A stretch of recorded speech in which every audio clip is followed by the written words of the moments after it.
Baik, perkenalkan nama saya Ria Forledis Lumbantobing dengan NIM A2101004 dari Prodi Manajemen.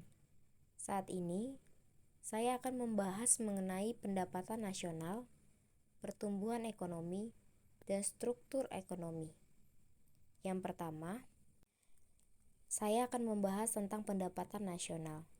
Pendapatan nasional adalah total pendapatan yang diterima oleh semua faktor produksi dalam suatu negara selama periode tertentu. Adapun tujuan pendapatan nasional adalah 1. Untuk melihat kemajuan masyarakat dan negara dalam bidang perekonomian serta melihat pemerataan pembangunan guna mencapai keadilan dan kemakmuran. 2. Untuk memperoleh taksiran yang akurat tentang nilai barang dan jasa yang dihasilkan masyarakat dalam 1 tahun. 3.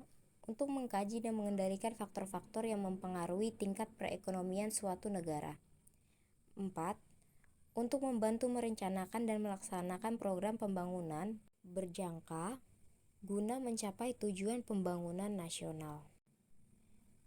Manfaat pendapatan nasional adalah 1. Untuk mengukur laju pertumbuhan ekonomi nasional dalam mengukur seberapa cepat ekonomi suatu negara berkembang dari waktu ke waktu. 2. Untuk perbandingan kemajuan ekonomi antara negara dalam mengevaluasi posisi relatif perekonomian global. 3. Untuk mengetahui struktur perekonomian suatu negara.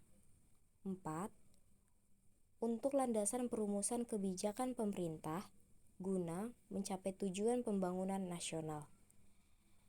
Dengan memahami manfaat pendapatan nasional, pemerintah dapat menggunakan informasi untuk mengambil keputusan yang lebih baik dalam merencanakan dan melaksanakan kebijakan ekonomi yang mendukung pertumbuhan dan kesejahteraan ekonomi suatu negara. Adapun konsep pendapatan nasional. 1.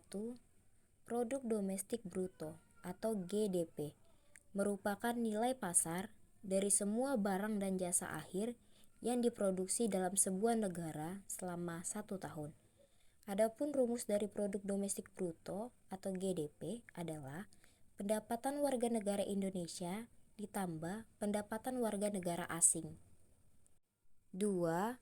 Produk nasional bruto atau GNP merupakan nilai produk berupa barang dan jasa yang dihasilkan penduduk suatu negara selama 1 tahun. Adapun rumus dari produk nasional bruto adalah GDP atau produk domestik bruto dikurang pendapatan neto terhadap luar negeri. 3. Produk nasional neto atau NNP adalah produk nasional bruto dikurangi depresiasi atau penyusutan barang modal yang disebut dengan replacement. Adapun rumus dari produk nasional neto adalah produk nasional bruto atau GNP dikurang penyusutan. 4. Pendapatan nasional neto atau NNI adalah pendapatan yang dihitung menurut jumlah balas jasa yang diterima oleh masyarakat sebagai pemilik faktor produksi. Besarnya pendapatan nasional neto dapat diperoleh dari NNP atau produk nasional neto dikurangi pajak tidak langsung. Adapun rumus dari pendapatan nasional neto adalah NNP atau produk nasional neto dikurang pajak tidak langsung. 5. Pendapatan persorangan atau PI adalah jumlah pendapatan yang diterima setiap orang dalam masyarakat termasuk pendapatan yang diperoleh tanpa melakukan kegiatan apapun. Adapun rumus dari pendapatan persorangan adalah pendapatan nasional neto atau NNI ditambah transfer payment dikurang dalam kurung iuran sosial ditambah asuransi ditambah laba tahan ditambah pajak perseroan. 6. Pendapatan yang siap dibelanjakan atau DI adalah pendapatan yang siap untuk dimanfaatkan guna membeli barang dan jasa konsumsi dan selebihnya menjadi tabungan yang disalurkan menjadi investasi. Adapun rumus dari DI adalah pendapatan persorangan atau PI dikurang pajak langsung. 2. Pertumbuhan ekonomi. Pertumbuhan ekonomi adalah proses kenaikan output per kapita yang berkelanjutan dalam jangka panjang. Pertumbuhan ekonomi merupakan indikator keberhasilan pembangunan suatu negara. Berikut faktor-faktor yang mempengaruhi pertumbuhan ekonomi yaitu 1. Sumber daya manusia. 2. Sumber daya alam. 3. Ilmu pengetahuan dan teknologi. 4. Budaya. 5. Sumber daya modal. Pertumbuhan ekonomi dapat diukur melalui peningkatan produk nasional bruto, produk domestik bruto, pendapatan nasional, produksi nasional, atau pendapatan per kapita tanpa disertai inflasi. Adapun rumus untuk menghitung tingkat pertumbuhan ekonomi adalah tingkat pertumbuhan ekonomi sama dengan PDB real tahun sekarang dikurang PDB real tahun kemarin dibagi PDB real tahun kemarin dikali 100%. Pertumbuhan ekonomi yang positif menunjukkan peningkatan produksi dan pendapatan serta dapat berkontribusi pada peningkatan kesejahteraan masyarakat. Dengan memahami konsep pertumbuhan ekonomi dan cara menghitungnya, pemerintah dapat mengambil langkah-langkah yang tepat untuk mendorong pertumbuhan ekonomi yang berkelanjutan dan meningkatkan kesejahteraan masyarakat. Materi yang ketiga adalah struktur ekonomi. Struktur ekonomi mengacu pada komposisi peran masing-masing sektor dalam perekonomian, baik dari segi lapangan usaha maupun pembagian sektoral ke dalam sektor primer, sekunder, dan tersier. Struktur ekonomi suatu negara dapat dilihat dari berbagai sudut tinjauan, seperti tinjauan makrosektoral, tinjauan keuangan, tinjauan penyelenggaraan kenegaraan, dan tinjauan birokrasi pengambilan keputusan. Tinjauan makrosektoral melibatkan penelusuran sektor mana yang menjadi tulang punggung atau dominan dalam perekonomian seperti sektor agraris, sektor industri, sektor perdagangan, dan sektor lain-lain. 2. Tinjauan keuangan atau spasial memperhatikan struktur ekonomi berdasarkan lokasi geografis, seperti struktur pedesaan dengan teknologi tradisional atau struktur perkotaan dengan teknologi yang modern. 3. Tinjauan penyelenggaraan kenegaraan melibatkan analisis terhadap struktur ekonomi yang dipengaruhi oleh kebijakan pemerintah, distribusi kekuasaan, dan peran berbagai kelompok dalam perekonomian. 4. Tinjauan birokrasi pengambilan keputusan mempertimbangkan struktur ekonomi yang dipengaruhi oleh sistem pengambilan keputusan, apakah bersifat sentralistis atau desentralistis.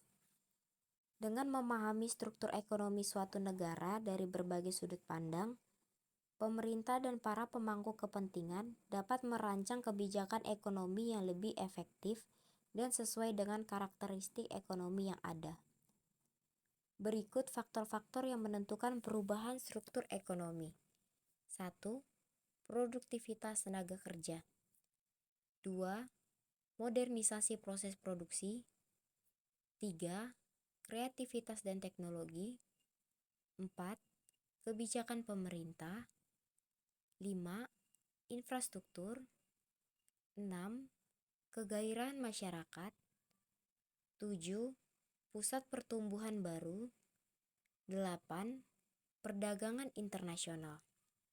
Dengan memperhatikan faktor-faktor di atas, pemerintah dan pelaku ekonomi dapat merancang strategi yang tepat untuk mengarahkan perubahan struktur ekonomi menuju pada tujuan pembangunan ekonomi yang diinginkan.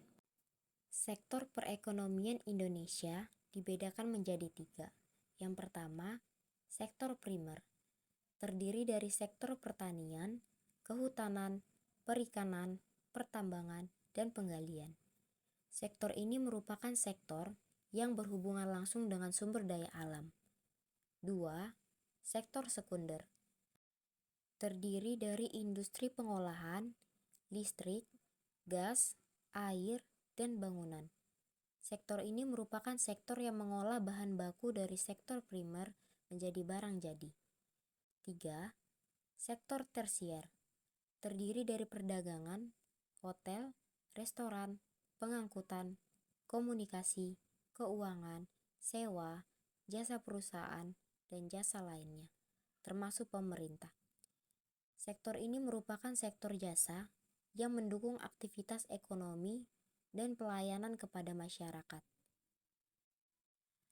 Adapun korelasi antara pendapatan nasional, pertumbuhan ekonomi, dan struktur ekonomi yaitu 1.